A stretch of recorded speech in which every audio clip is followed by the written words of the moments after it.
Guys, so ito yung ating kalamansi at gagawin po natin ay lagay po natin siya dito kasi kung mga ilang araw na po itong kalamansi ay magaging ganito na, magiging bulok na siya. So ngayon pa lang ay atin na po siyang hihiwain at ipipiga dito.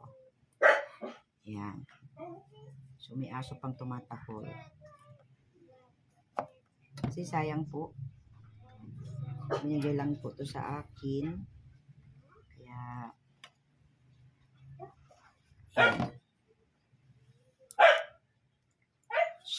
jog ingay nung aking alaga.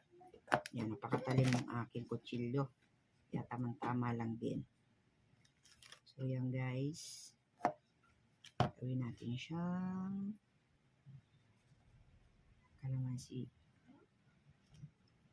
calamansi juice. Calamansi juice? Yeah, you want calamansi juice?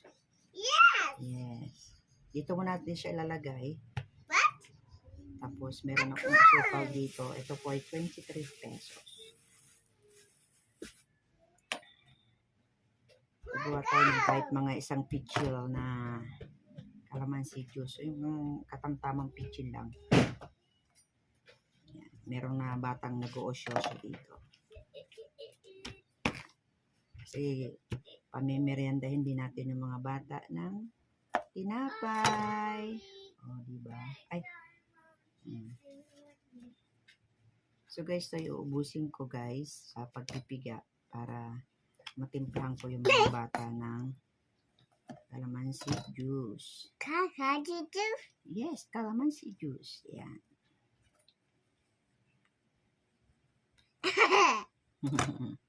Take a guy juice. Tawa si, yan guys. Mamaya, pag ito yung naubos ko na, gagawa na po tayo. So, ayan guys. Ayan. So, nagtira naman ako at meron pa akong gagawin dito sa calamansi. So, ito na yun. At meron tayong baso. Baso. Maliit lang, katamtaman na pitchel. Ayan. So, pwede natin siyang iubos to lahat. Ayan. So, marami din to. Ito yung aking pinaghiwaan. So, tingnan natin ito. Isalin natin dito kasi para yung katas nito, meron pang katas kasi yan. Yeah. Oh, don't shout. Look at that lemon. Yes, lemon. Gawa kami lemon. Yahoo! At lagyan natin siya ng sugar. Yan. Lagyan natin siya ng sugar. At i-mix na natin siya dito. Yan ang aking baby. So, yan po guys. At isalin po natin siya para halong-halo. Yan. Oops, meron pa. So, halo-haloin natin siya. Yan. Diba? Meron pa. Hindi pa natutunaw yung ating asukal. Ayan.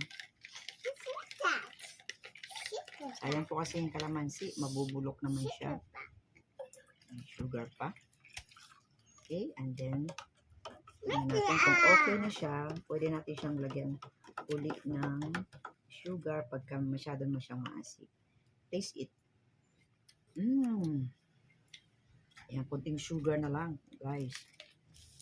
So, dito ko sa uli ilalagay kasi para halong-halo. Ayan.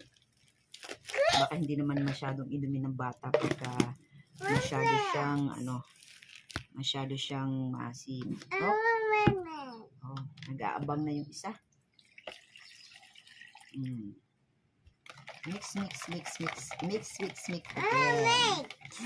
So, yan lang po guys. Ang aming magiging juice today. Yan. Diba healthy pa ito? Vitamin C pa.